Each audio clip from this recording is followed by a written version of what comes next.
The first one, I was 18 years old. Um, I lost my father at 15 and I had gotten into drugs pretty heavily. So by 18, I was doing heroin and cocaine, and I died in a hotel room. A friend of mine had just went to the store, and all of a sudden, I'm feeling very, very buoyant and very, very good, but it wasn't good. I'm high good. It was more of a euphoric feeling. It's like an orgasmic feeling without being sexual. I just felt really light and everything was dark. And I was putting my hands out in front of me, although I don't remember seeing hands, trying to feel my way around the room, when all of a sudden my girlfriend walked back in and said, I forgot my wallet. And she said, oh, snap. And saw me there, and they started to try to work on me. And when I followed her is when I saw my body on the floor. This isn't good. And the next thing you know, I woke up and, with them walking me around the parking lot. So, like I said, it wasn't anything, anything, I didn't see Jesus or, any white light at all. But what I did see was light. It looked like light coming from the television, when back in the day when the snow would come on the TV late at night. That's exactly what it looked like a very soft light, but it was very dark. And which leads me to believe that somehow right when you pass, you get what you're expecting. That's what you see. I wasn't expecting much if I did die. My second one was in childbirth. I had been clean for years already, and decided I wanted to have children with my first husband. And I was 22 years old when we met and got together. And so that was shortly after that had happened. So now this is my second child. And that's when I started hemorrhaging, and I started going into convulsions right after they sewed me up. They gave me the baby and I was holding him, and I was like, I don't feel good. And I be over to my husband. And my mother, started screaming, and I just seen flash bulbs, and then I just popped out of my body. I was looking down at myself, and I could see it looked really like high definition. All of the blood on the floor around the bed, and they were rushing around, and I could see the footprints looked really, for some reason, I really zoomed in on the footprints around the bed. That at that one, though, I could see two different places at the same time, like almost fully. Like if I was seeing this room with this eye and this room with this eye, but that I could actually understand both areas, which was that was strange. I could see my mother over here with my ex-husband. He's on his knees in front of her and holding her hands. And then I'm in the bed over here, and they're working on me. They brought in a machine, and they hit me with the paddles 3 times, and I brought me back. And but I don't remember going back into my body or even being back. I mean, I apparently I was back for a little while, but I had gotten a really high fever. As soon as they brought me back, my fever went up to 105. And so when I did wake up, I was on it's like a water bed mattress, and it's got a hose coming in the top and one in the bottom. And it's got, a machine that puts water through it that's at a regular temperature to keep your temperature down. But during that one, I just remember thinking, I got that same buoyant, euphoric. It's just it's like the fuzziest, warmest blanket you could ever imagine, like being naked in it, just really, it feels really good. And, at that time, I didn't see any white light then either. I wish I wish that was something that I could say, but it really isn't. But I remember thinking, I'm not leaving my kids with those two, and it's strange because a lot of people that I've heard their stories and stuff, there's not a lot like mine, that that they, a lot of people see a white light or something like that. I've never seen a white light all three times. But it wasn't my time. So that was at 25, I'm sorry, 25 years old. Then my next one was at 35. I had just turned 35. I turned 35 on December 3rd, and this happened on December 18th, 2008. And I had come home late, 15 minutes late. I was out to dinner with my uncle, and this is my home, my house. My kids were on vacation with their father, and I was seeing someone. And I let him stay for a couple of weeks. I told him, you got 2 weeks, you got to go, and his 2 weeks was up, and he got crazy with me. He was saying, you're late, blah, blah, blah. And I had just gotten pulled over actually, by a police officer. And I was like, listen, I'm not doing this. Lower your voice. You're in my house, blah, blah, blah. This is like this in this neighborhood, they will call the police.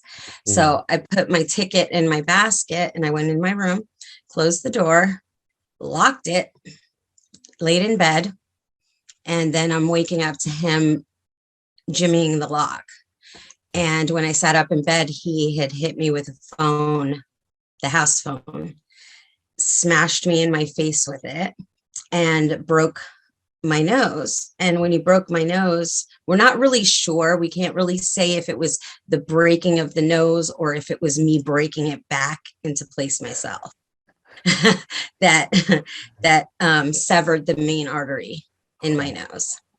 Doctor said, I don't know if you should be certified or certifiable, but you did a great job, and I crazy glued the skin back on. And, so they sent me home, and then I started talking and it started squirting, and it was on that trip to the hospital. I was holding a bucket, and that bucket was filling up fast. Got to the hospital. I went to get out of the car. I just got out of the car, and all of a sudden I hit the floor. And because we were skidding into the parking lot, there were, people running out. And I just remember seeing them coming to the doors, and then bam. And I kept seeing flash bulbs, like strobe lights. Oh, yeah. And that time I actually tried sitting back into my body. As I'm being pulled out, it felt like from my chest, like it was like someone was pulling me, and I was trying to sit back down into myself. And during that time, I actually heard a voice, and it said, go back. You have important things to do, and you don't belong here yet. And sorry. And then they medevaced me to a different hospital because that was a small hospital, and I lost all the blood you can lose except for 1 pint. 1 pint, I would have been absolutely gone, dead. But they were able to save me and fly me to another hospital. And I just remember when they brought me back, okay, when I was actually going, when I was trying to sit back into my body, as this is all happening, I felt like I was drowning as I was dying, and it felt like razor blades. I guess that's what the blood, when you're swallowing and breathing your blood, because I was breathing it. I couldn't, it was just coming out of it. It was in my nose. So as I'm breathing it, I guess that must be what it feels like to drown, like fire or razor blades or something in my lungs. And I just remember that it was very painful. And then all of a sudden, there was no pain. It was that lovely euphoric feeling again. And this time I was just like, okay, this has to be it. I was ready to go. And I wasn't allowed to. Were you out of body at that point? Yeah, once I was out, you know when you're out, because the feeling changes. There's no more panic. There's not that urgency, anymore. The only time I felt urgency was when I gave birth, and I was looking at my mother and my ex-husband, and I could see everything happening. I just couldn't leave my children, which is something that I don't hear very often either from other people. A lot of people say that they just want to go. I was not trying to go anywhere. Call it me being a fighter, but I wasn't ready to leave my babies. So, it wasn't an option. I wanted to come back. Since it dealt with anaphylactic shock, I'm going to start when it occurred. However, when I talk about this is not me saying don't get the vaccine. Okay, I'm not a non-vacciner. Okay, this is a political thing. I am allergic and have been allergic to the flu vaccine. So in the position that I was working, I had to go get the flu vaccine in November of 2018. And within 1 week after getting it, both eyes had dilated. And they stayed dilated. And I went to 3 different doctors, 2 ophthalmologists and 1 regular doctor, and no one could really figure out what had happened, except they kept telling me I touched a medication with my fingers. And I've been a nurse for 20 some odd years and have touched thousands of drugs with my fingers and have never had dilation of the eyes. And not only that, as a nurse, we go and wash our hands all the time. As soon as you touch a med, you go wash your hand. So that was not it. And my doctor knew that too. She knew that was a bunch of bull. Let's get to February the 8th, when when it occurred. As the dilation started, my body started swelling. I started feeling horrible. So I got home the next morning from working, and I was sick. And my son was here, and he made this fabulous gourmet meal, and I love gourmet food, and I couldn't touch it. It just, and so that was about noon, and from noon until midnight is very boring. I knew I was sick. I knew I needed to get to the emergency room, but I was too confused to get there. I remember the newsman at nighttime saying, "This is the coldest night of the year, and don't go out on the roads because there's ice out there."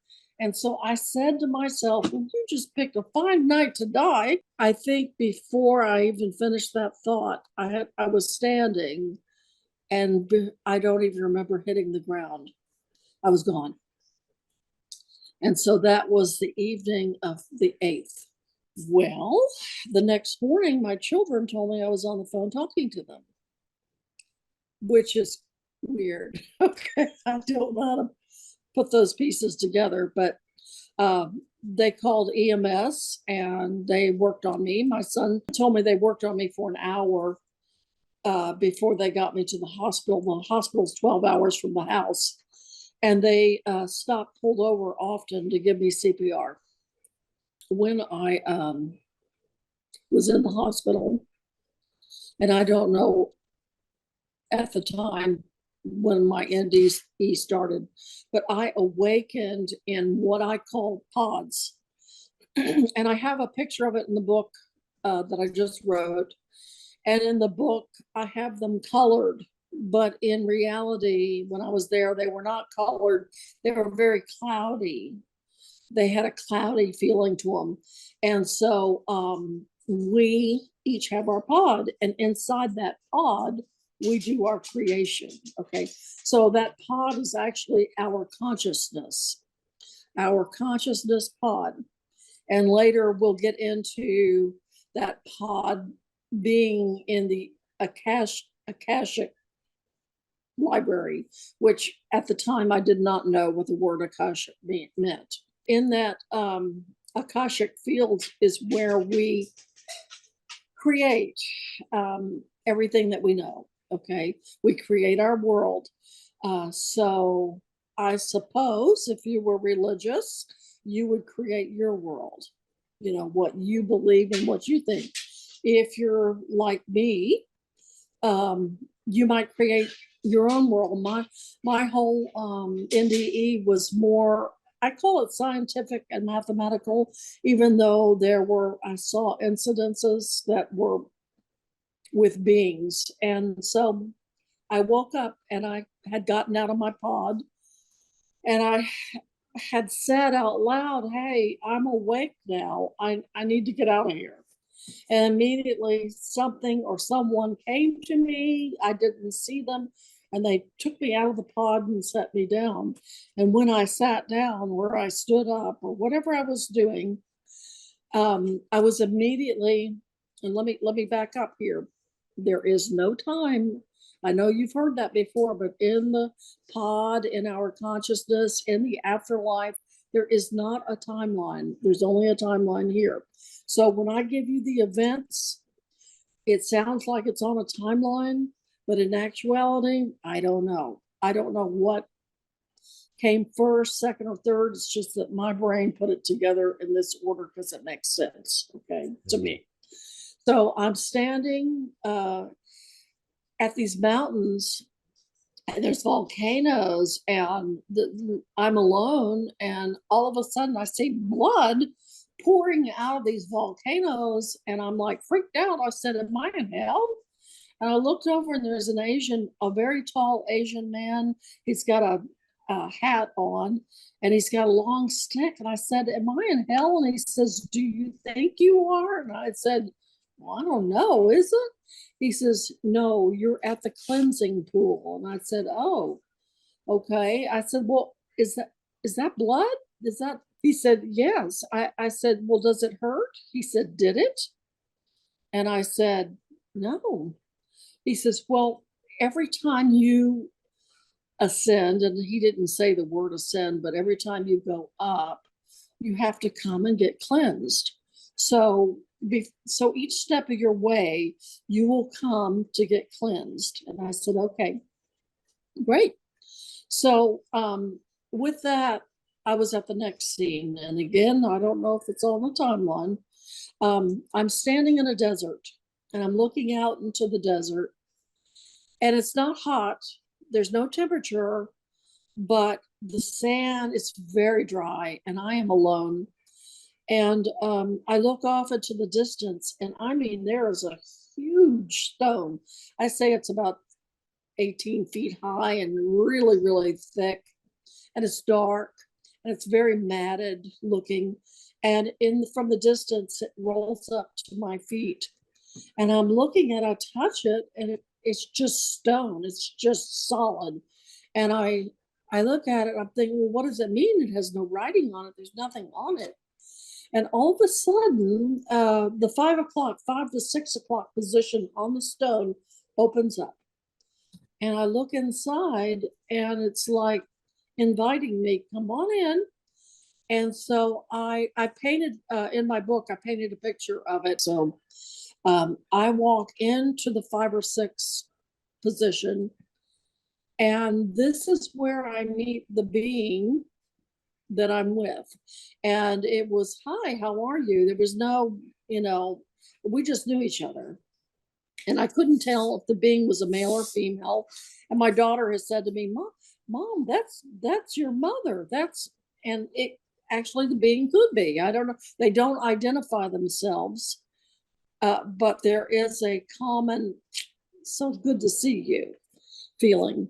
And so the being reaches down. We're in a desert again, and the being holds up sand in their hand, the dirt, and they let it slide through their hands, and then they hand me some, and I'm like looking at this dirt, and the dirt is so fascinating because it's got gold and silvers and minerals and irons and ores and all the beauties. I mean, there's bacteria and viruses, all sorts of things in this dirt.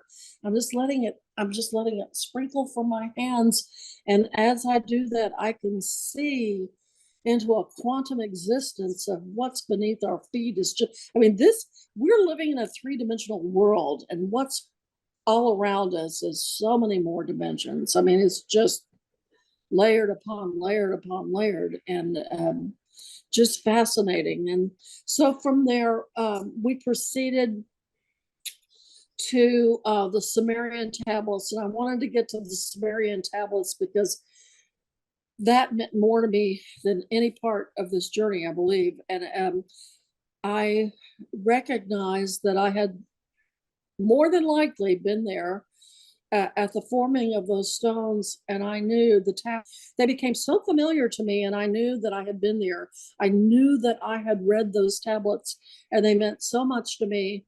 And that was probably one of the most memorable parts of my journey that I remember.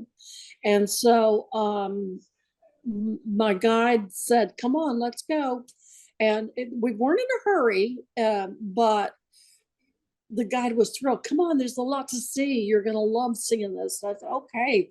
So we took off, and we're still on Earth, and I can see my hair. I mean, we're like flying through the air, and we're traveling by the speed of thought. And so we're going off, and we fly to the pyramids, and I see the pyramids, and oh, it's just absolutely fabulous. And it's just, oh, this just means so much to me. This is just, oh, so real. And I was here during that time, and wow. Anyway, from there, we went down to Peru, and we flew past Machu Picchu, and then up towards the Mayan temples and Mexico into the temples there. And that also was very, very, very familiar. And that was just magnificent because I saw it in the original form, not how it is today, but how it was originally. And so the being says to me, come on, we've got to go. And I said, okay. So we took off, we left Earth, and the being said to me, are you ready? Are you prepared? I said, for what? And they said, just brace yourself. And so, I don't know, okay. And so we entered into a huge spacecraft, and it was around Orion's belt. And my guide was behind me a little bit. We walked into a room that had a long table that wasn't really physically seen, but there were lights coming up from underneath it, and nothing is physical there. And the being said to me, have a seat in the chair.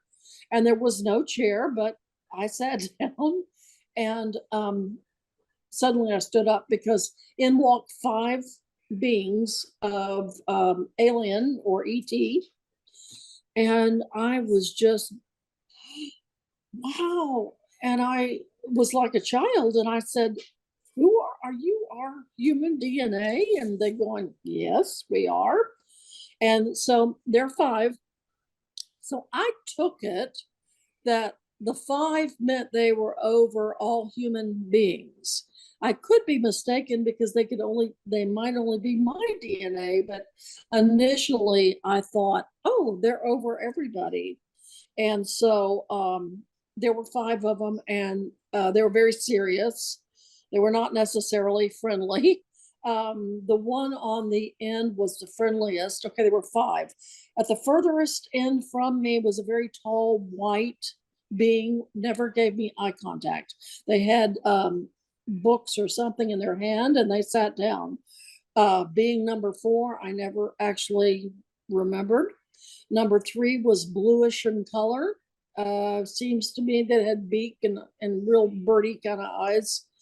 Number 2, I can't remember. And number 1 was a very small grayish man who had a mustache. He was the guy, he was the friendly one, the one who was polite. And he said, here, please have a seat and make yourself comfortable. And I did. And so I think this is where my review was. Now, I'm the type of person who, if it's scary or intimidating, I will blank it out, you know? And so this part of it is fairly blanked out. So I judge myself pretty harshly. And so if there was anything intimidating, I would, oh, I don't want to hear that. You know, it would be, I can't do that. So I let that go. And so it was, this part of it was finished. And I had the feeling they didn't like me, which when it was time to go, I did not have that feeling anymore. At that point in time, I knew you're acceptable. I was taken to another craft, another spacecraft. It was, or part of that one. I can't remember if it was part of that one or another one, but they were all nestled together. And I walked in, there was a whole bunch of alien beings that were working at the flight deck. And they said to me, okay, I'm not for sure, I need to back up, because when I was sitting in the room at my judgment, they handed me sheets of binary codes. And they said, read these for us. And I'm going, I don't read binary code. And they said, really? And I said, well, I don't. And they handed me the binary codes, and I must have read them. And at that point is when they said, okay, you're all right. You know, so we get up to the other spacecraft, and I said to them, they said, come on in here into this other room. And they turned on the computer system, and there you could see star charts of galaxies and the universes, and different things would pop up, and they would say, what's that? What's that? Tell us where that is. Where's that? How do you get there? What's the name of that? Well, in World War II, my father had been a navigator. As a child, he had taught me a great deal of this. And so I was able to answer these questions. And so at that point, these men took the papers that the binary codes were written on, and they took them and threw them at their feet and burned them. And they had such great fun doing that. I don't know why, but it was part of their pleasure. And so, okay. So they said to me, well, you're free to go. We're going to open up the back door, and you may go anywhere you want in this universe, because we know that you know where you're going. And I said, okay. They did send a youngish male with me. And the only communication we did was a nod, like, thank you for being here. And there wasn't any real, you know, what's this or what's that. So we get up around the Elohim, and I'm no longer, I don't want to get into the religious thing, but I don't practice that way anymore. But the Elohim came into my NDE, and Jordan Maxwell, a week before my NDE, was teaching about the Elohim, and it was plural for gods. And so that's what I saw.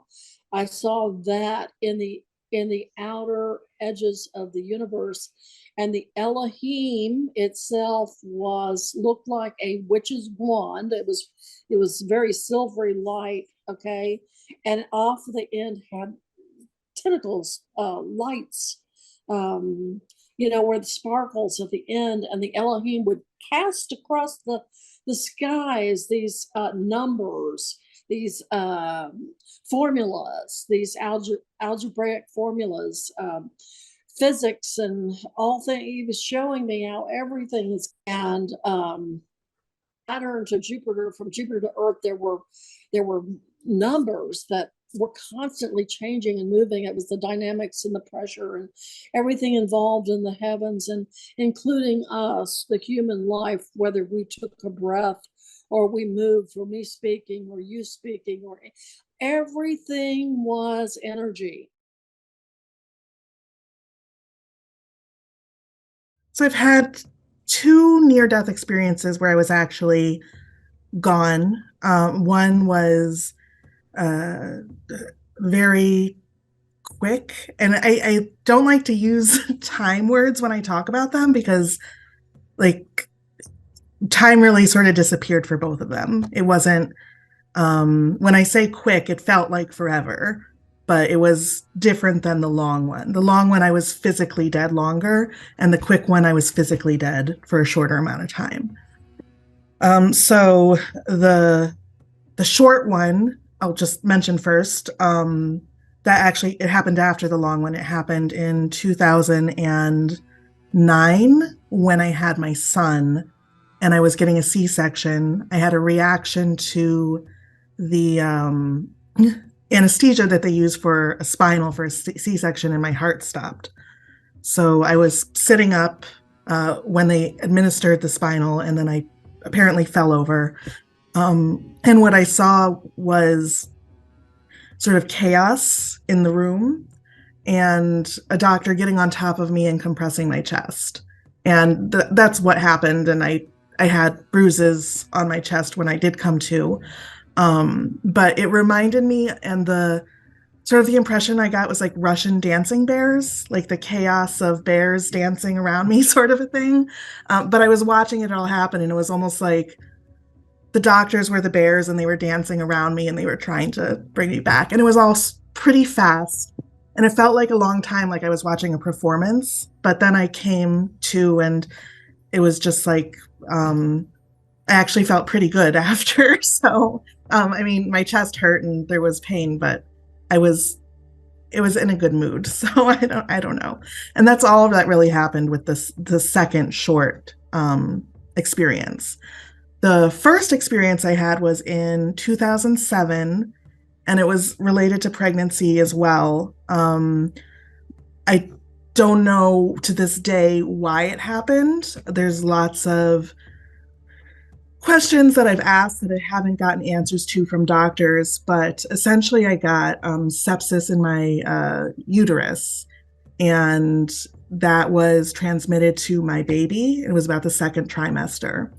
And the sepsis spread into my blood and my spine and my lungs, and I went into septic shock. When I was in the ER, I was laying there dying, and no one really understood what was wrong with me. And there was a doctor there from somewhere in Africa, and he looked at me and immediately knew, because apparently it's a common occurrence wherever he was from in Africa. And he said, she's septic. She needs to go to OR now to get the baby out. And so they sent me to the OR. I remember screaming, but I couldn't have been screaming because my lungs were completely filled with fluid at that point. I wasn't able to make any noises. But I think it started when I was screaming. Like, I think that was the beginning of my NDE. I was screaming, and then I saw doctors again from somewhere else move me from one table to another table, and then I blacked out. And next thing I knew, I came to, and I was somewhere else, and that was sort of what I think of as closer to being dead or dead. I don't know. But basically I was in sort of a room, but it was an open room. There was no ceiling. And in the center of the room, there was something in between a table and a well. It was circular. And there was two women in the room. One was clearly my grandmother who died in the 80s. And in a room, there's a round table that looks like a well. And my grandma is there. And I know my grandma. And there's another woman there who is, I don't know. I get the impression that she's connected to me somehow. Maybe she was another grandmother like that I never met, a great grandmother, an ancestor. I don't know. When I described this to the doctor, and because I was very confused when I came to eventually, I described her as Rosie the Riveter, like very strong, broad shouldered, short haircut, like very that. And she just represented like strength or something to me. She was holding my baby, and she was holding my baby in a blanket that my grandma used to use on her bed. And it wasn't like a fancy hand quilted thing or anything. It was like one of those cheap blankets that people used to have in the 80s, and it was some sort of microfiber thing. I don't know what they were made of, but my baby was wrapped in this blanket, and they didn't say anything to me, but there was communication happening. And basically they were holding my baby, and I just got the impression that like, we are going to love this baby for you. You keep loving her, but we are going to be here with her every day. And that was comforting, but I wasn't ready to accept it. And I just stayed. Like, I wouldn't go. I wanted to be with my baby. And I told them that. And it was sort of like just pure instinct. It was like I was any animal inside of me, that's what I was. I was needing to be with my baby. If I had to be dead to be with my baby, so be it. And I wasn't going to go back, and I was going to stay there. If I couldn't go wherever the next step was, that's fine. I'll stay right here forever. But I needed to be with the baby. And this was like, again, it was a long time. So I was able to stay there with them for what felt like a long time. I wasn't able to hold her. They held her.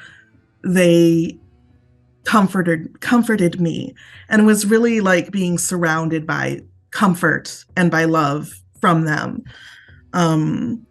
We sort of just communicated love. And that was really like the main conversation, was just this sort of waves of love. And I don't know. I didn't see anything else there. I didn't feel anything. Well, I felt like maybe other energies and things. I don't know. I didn't see anything, but it was just them and my baby. And eventually, after what felt like forever, I was made to leave.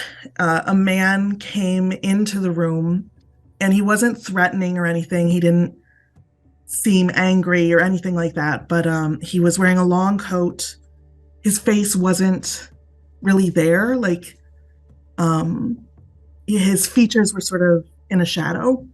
And I felt safe with him. I don't know what he was. I don't know if he was another ancestor or some sort of guide. But he took me out of that room, and he made me, it's like he turned off my instincts and made it so I could leave. I don't know what happened. It was sort of like I blacked out again. And when I came to, I was in a different place, and it was structures. And what I got from him, and again, no words were exchanged. It was all just like waves. And it was that I sort of experienced like every connection that I ever made in my life. It was sort of that flash of your life thing that people describe, but it wasn't anything that I did. It was just the connections I made to other people. So if I was nasty to somebody, it sort of created a structure Some sort of looked more like buildings, some looked more like bridges, some looked like towers. But if I was nasty to someone, the structure looked weak and crumbling and rotting, almost like glowing Legos. And if it was a strong connection, it was beautiful and radiant and sort of glowed like this otherworldly blue color, which was everywhere. It was in the well room too. It was like just this sort of radiation of color. And these structures that were formed from my experiences, if it was a good experience, if I had positive experiences with these people, it would be this beautiful structure, whatever shape it was. If it was a negative experience, if I had been nasty or like bumped someone on the street and never thought of them again, it was like a crumbling, sort of like hollowed out, chewed up Legos, sort of black and brown. And basically, we were traveling through these structures, the good ones and the bad ones, seeing the different people that I've touched in my life and who have touched me. And eventually we came through the structures and we got to a huge tree, bigger than any of the structures that I had made. And you could see it growing, you could see it moving, it was like breathing. And as it was moving up, and the branches were breaking down. The branches would fall into the roots, grow and tangle sort of back into the roots, and go back up into the tree. And I basically just approached the tree, and as I was approaching it, the guy that had led me there sort of faded away or wasn't in my peripheral anymore. And then I was in the hospital room, and the doctor was telling me that they almost lost me. So that was it in a nutshell. So.